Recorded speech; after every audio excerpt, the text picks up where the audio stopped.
What is computer-aided drug design? Right. Computer-aided drug design is a multidisciplinary approach that use computational methods to predict the properties of potential drug. It utilizes a range of computational tools, algorithms, simulations to predict and analyze the interaction between drug and their target biomolecules. It is a valuable tool for the pharmaceutical industry because it reduces the time, reduces the cost, and reduces the chemicals and facilitate lead optimization. Facilitate lead optimization like কি যে আপনি যদি এই কাজটা হচ্ছে wait ল্যাবে করতেন so বারবার একটা লিডকে অপটিমাইজ করছেন আবার সেটা ট্রায়াল করছেন এটা একটা লেন্দি প্রসেস হতো দ্যাটস ওয়াই আমাদের কস্ট আমাদের টাইমিং কেমিক্যাল সবকিছু বেশি ইউজ হতো আর আমরা যখন এটা থিওরিটিক্যাল করছি তখন এইটার আমরা যখন যেটা ফাইনাল করছি লিড অপটিমাইজ লিড শুধুমাত্র আমরা ওইটা নিয়ে ট্রায়াল করছি সো কম্পিউটারের ড্রাগ ডিজাইন কি কি ক্ষেত্রে ইউজ করা হয় hit identification using virtual screening এর জন্য hit to lead optimisation of affinity and selectivity, structure based design যেটা and QSAR, lead optimization of other pharmaceuticals properties while maintaining affinity টাকে মেইনটেইন রেখে other pharmaceutical যে properties গুলো সেগুলো আমরা check করতে পারি দেখবো আমরা সবকিছু So the primary objectives এখানে বলা আছে the primary objectives of CADD is to screen optimize and evaluate the activity of the compound against the target.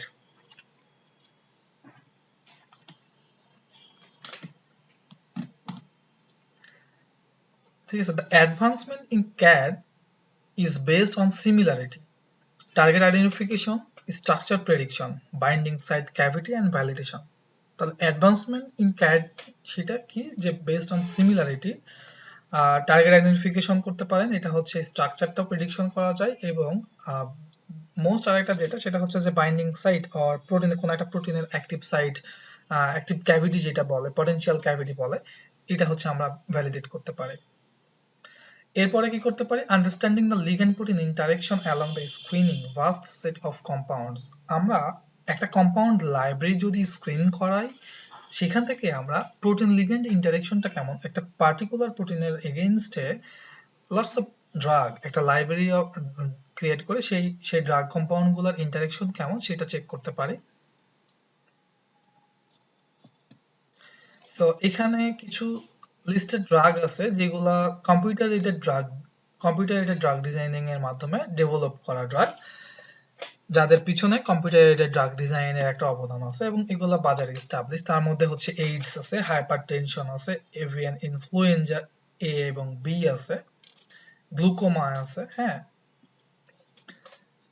এই ডিজিজগুলোর এগেইনস্টে আমাদের যে ড্রাগগুলো আছে এই ড্রাগগুলা পেছনে আমাদের কম্পিউটার এডেড ড্রাগ ডিজাইনের একটা অবদান আছে এটা হচ্ছে success story so computer aided drug design কয় প্রকার এর আগে আমরা একটা জেনে আসছি সেটা হচ্ছে স্ট্রাকচার বেসড ড্রাগ ডিজাইন আর এটা হচ্ছে ligand based drug design so structure based drug ডিজাইনকে কেন স্ট্রাকচার বেসড ড্রাগ ডিজাইন বলতেছি অলরেডি একটু টাচ দিয়েছি আর এটা হচ্ছে ligand based drug design so structure based drug ডিজাইনকে স্ট্রাকচার বেসড ড্রাগ ডিজাইন এই জন্য বলা হচ্ছে যে এইখানে আপনি যে বায়োলজিক্যাল টার্গেটটা নিয়ে কাজ করতে চাচ্ছেন যে ডিজিজটা নিয়ে কাজ করতে চাচ্ছেন তার টার্গেট স্ট্রাকচারটা আপনার কাছে নোন লাইক আপনি কোনো unknown structure unknown protein functional প্রোটিনের এগেইনস্টে আপনি ড্রাগ ডিজাইন করছেন না কারণ ওই ক্ষেত্রে আপনি সেই প্রোটিনের ফাংশনালিটিটা আপনি জানেন না যে তার কোন এই ধরনের ফাংশনালিটি আছে এবং এই ধরনের ফাংশনালিটিটাকে ইনহিবিট করবেন নাকি সেটা কি স্টিমুলেট করা যায় সেটা আপনি জানেন না সো আপনি যদি জানেন যে আপনি স্ট্রাকচারটা নোন তাহলে তখন আপনি যাবেন স্ট্রাকচার বেসড ড্রাগ ডিজাইনে এইখানে কি করা যায় যে এখানে আমরা বলতেছি যে the process involves identifying the molecular structure of a receptor determining how it interact with ligand and designing a molecule that will bind to the receptor in a specific way to achieve a desired therapeutic effect so structure based drug design কি করে হচ্ছে যে আমাদের যে 3 dimensional structure আর 3D structure কোন একটা target আর প্রোটিনের তা সেটার উপরে ডিপেন্ড করে এবং এটা কোন method such as x ray crystallography or NMR spectroscopy, এই এক্সপেরিমেন্টাল মেথড, হ্যাঁ এই দুটো এক্সপেরিমেন্টাল মেথড, এই মেথডে দুইটা মেথডে স্ট্রাকচারগুলো অ্যাভেলেবল কিনা, তাদের ফাংশনালিটিগুলো এখানে নোন কিনা। বলতেছে যে যদি এক্সপেরিমেন্টাল স্ট্রাকচার কোনো একটা টার্গেটের অ্যাভেলেবল না থাকে তাহলে সেটাকে হয়তো কি করা যেতে পারে, ক্রিয়েট করা যেতে পারে। কিভাবে? হোমোলজি মডেলিং করে। আর মডেলিং করে আমরা হোমোলজি মডেলিং এর আমাদের আলাদা সেশন আছে, আমরা হচ্ছে ডে 2 তে আমরা হোমোলজি মডেলিং সম্পর্কে দেখব টার্গেটের। হ্যাঁ, এরপরে প্রশ্ন আসতে পারে যে হোমোলজি মডেলিং করে যদি না পাই তাহলে তার এই প্রশ্নের উত্তরটা আমাদের নেক্সট স্লাইডে থাকবে, ঠিক আছে? সো এই ক্ষেত্রে স্ট্রাকচার বেজে কি হয়, আপনার একটা নোন টার্গেট প্রোটিন আছে এবং আপনার কাছে লিগ্যান্ড আছে। আপনি যদি সেটা ডকিং করান, একটা ভার্চুয়াল স্ক্রিনিং ডকিং একটা স্টেপ, ভার্চুয়াল স্ক্রিনিং এর একটা স্টেপ, ভার্চুয়াল স্ক্রিনিং এর এরকম আরো অনেক স্টেপ আছে, তার মধ্যে ডকিং একটা স্টেপ। সো ডকিং করা, এটা হচ্ছে after docking, post docking analysis. Ligand protein interaction, এটা হচ্ছে প্রোটিনের রেসিডিউ এবং এটা হচ্ছে লিগ্যান্ড, এবং এইটা হচ্ছে লিগ্যান্ডের সারফেস, এটা হচ্ছে অ্যাক্টিভ সারফেস। তাহলে আমরা এই যে ডটেড ডটেড লাইনগুলো দেখতেছি সবুজ এবং আদার্স কালার, এইগুলো হচ্ছে কি আমাদের interaction type, bonding interaction, ligand protein interaction. এইটাই আমরা স্ক্রিনিং করি কার মাধ্যমে? ডকিং এর মাধ্যমে, ঠিক আছে? তাহলে স্ট্রাকচার বেসড ড্রাগ ডিসকভারিটা কেমন? সেখানে কি কি আছে? বায়োইনফরমেটিক্স আছে, স্ট্রাকচারাল বায়োলজি আছে, medicinal chemistry and cheminformatics আছে।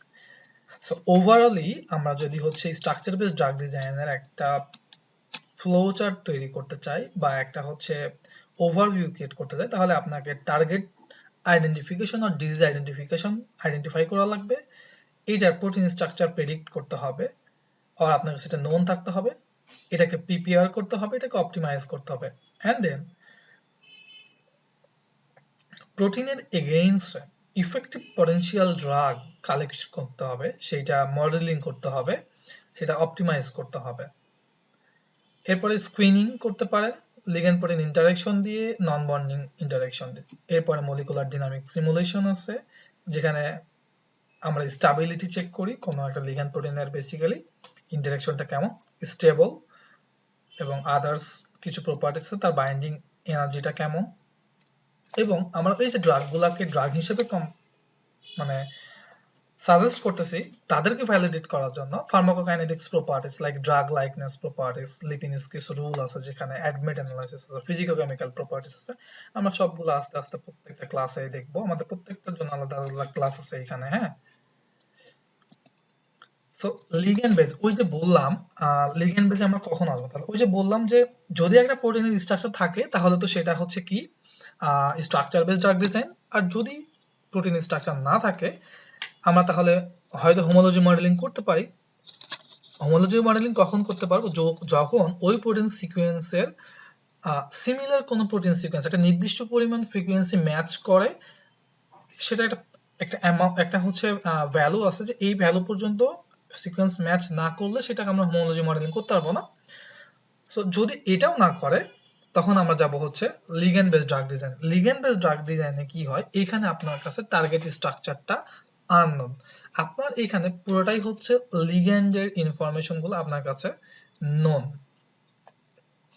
So ligand-based drug design exploits information about known active compound, যে active compound আপনার কাছে known, and possibly about inactive compounds as well to discover new actives. So ligand-based approach rely on the central similarity property principle, which states that similar molecules should exhibit similar properties. The activity prediction of a compound or a set of compound, একটা compound হতে পারে অথবা একটা set of compound will be done based on the similarity or distance to a set of reference ligand with known bioactive to a protein target. So এখানে আমরা হচ্ছে আমাদের এই যে অ্যাক্টিভিটি প্রেডিকশনের অন্যতম একটা মেথড হচ্ছে quantitative structure activity relationship, QSAR বলে। বলছে যে এইটা অ্যাকচুয়ালি QSAR কি, যে আমরা হচ্ছে যখন কোনো একটা লিগ্যান্ড দেখবো, লিগ্যান্ডে কি ধরনের প্রপার্টিজ গুলো আমাদের কাছে নোন থাকতে পারে, তার hydrogen bond donor, acceptor, lipophilicity index, এটাকে লগ পি ভ্যালু বলে, এটাকে পার্টিশন কোএফিসিয়েন্ট বলে, আবার এটাকে হচ্ছে ওয়াটার অক্টানল মিক্সার কোএফিসিয়েন্ট বলে, molar refractivity, rotatable bond, hybridisation, molecular weight, আরো বেশ কিছু প্রপার্টিস আছে, আমরা আস্তে আস্তে যখন দেখব। So quantitative structure activity relationship or QSAR নিয়ে যদি একটু বলি, জাস্ট এইটা কিছুই না, এটা জাস্ট একটা mathematical relationship or computational analysis to identify the biological activity and molecular properties of a drug. কোন একটা ড্রাগের বায়োলজিক্যাল অ্যাক্টিভিটি এবং মলিকুলার প্রপার্টিস গুলো, তার কিছু প্রপার্টিস আছে এবং তার হচ্ছে সেটা বায়োলজিক্যালি অ্যাক্টিভ কিনা সেইটা করার জন্য একটা হচ্ছে জাস্ট একটা রিলেশনশিপ, একটা ইকুয়েশন, একটা মেথড। সো এই কথাবার্তাগুলো আমরা দেখছি। সো কি ধরনের প্যারামিটারস গুলো, কি ধরনের মলিকুলার প্রপার্টিস গুলো আমরা QSAR স্টাডির জন্য পাই, তার মধ্যে হচ্ছে মলিকুলার ওয়েট আছে, লগ পি আর partition coefficient, topological indices, polar surface area, electrostatic potential, hydrogen bond donor. এছাড়াও আরো কিছু প্রপার্টিস আছে, তার মধ্যে ডেনসিটি আছে, আয়নাইজেশন এনার্জি আছে, মলিকুলার ওয়েট আছে, পিকে আছে, boiling point, refractive index, dipole moment, okay, and homoloma energy, hardness and softness, molecular refractivity, surface area, etc. Then আমরা যদি ডিফারেন্সিয়েট করতে চাই structure base and ligand base drug ডিজাইনকে, তাহলে আমাদের স্ট্রাকচার বেস ড্রাগ ডিজাইনে রিসিপ্টর স্ট্রাকচার ইজ নোন আর available, যেটা হচ্ছে লিগ্যান্ড বেসে নট নোন। মেকানিজমটা আমরা এখানে হচ্ছে স্ট্রাকচার, প্রোটিন স্ট্রাকচারের মেকানিজমটা আমাদের কাছে নোন, ফাংশনালিটি আমাদের কাছে known, mechanism is known or unknown, এটা হচ্ছে ligand mechanism unknown or unknown. So এখানে হচ্ছে ligand and their biological activities are known or unknown. এখানে স্ট্রাকচার বেসে বায়োলজিক্যাল অ্যাক্টিভিটি আপনার কাছে known থাকতেও পারে, নাও থাকতে পারে, বাট ligand বেসে যখন আসবেন তখন আপনার লিগ্যান্ডের biological activity must be known. So আমরা যদি CADD এর ওভারঅল ফ্লোচার্ট করি, যে আমরা এখান থেকে কি পর্যন্ত এই পর্যন্ত কি দেখলাম, সেটা হচ্ছে আপনার টার্গেট আইডেন্টিফিকেশন করতে হবে। ফার্স্ট স্টেপ একটাই, বারবার এক কথাগুলোই বলবো, বোরিং হওয়ার কিছু নাই, আজকে ক্লাসটা একটু বোরিং লাগবে, এরপরে বোরিং লাগবে না। সো টার্গেট আইডেন্টিফাই করলেন, সো এরপর একটা কোশ্চেন আছে, কোশ্চেনটা কি, is the 3D structure of target available? যদি ইয়েস হয় তাহলে আমরা সেটা structure base drug design approach আগাবো। ইফ নো দেন আরো একটা কোশ্চেন আসতেছে, নো হইলে is there homologous structure available? If yes, যে হ্যাঁ তাদের হোমোলোগাস স্ট্রাকচারটা আছে, দেন আমরা হোমোলজি মডেলিং করে স্ট্রাকচার বেস অ্যাপ্রোচে ড্রাগটা ডিজাইন করতে পারি। ইফ নো দেন এটা আমরা লিগ্যান্ড বেস ড্রাগ ডিজাইনে যাব। এবং আমাদের যেহেতু কোর্স টাইটেল হচ্ছে structure base drug design basic to advance, so আমরা হচ্ছে স্ট্রাকচার বেস ড্রাগ ডিজাইনে যাব, আমরা লিগ্যান্ড বেসের দিকে হাঁটবো না। So structure base drug design আর কম্পিউটার এইডেড ড্রাগ ডিজাইন যেটা বলি, এটার অ্যাডভান্টেজটা কি? এইখানে বেশ কিছু অ্যাডভান্টেজ দিছি, যে time consuming, cost efficient, accuracy and প্রিসিশনটা ভালো, হ্যাঁ। সো সাকসেস স্টোরিও আছে, এর আগে আমি দেখালাম, লিস্ট অফ ড্রাগ দেখাইছি, এরপরে আরো বেশ কিছু সাকসেস স্টোরি আছে কম্পিটিশনাল স্টাডি। এখানে আপনারা দেখতে পারেন যে potassium ion channel, calcium ion channel আর টি চ্যানেল ব্লকার যেটা, হ্যাঁ, গ্লিসারিলডিহাইড ফসফেট ডিএইচ ইনহিবিটর যেটা। সো আমাদের এইখানে বেশ কিছু আর্টিকেলস লিস্ট করা আছে based on computational approach and computational study related.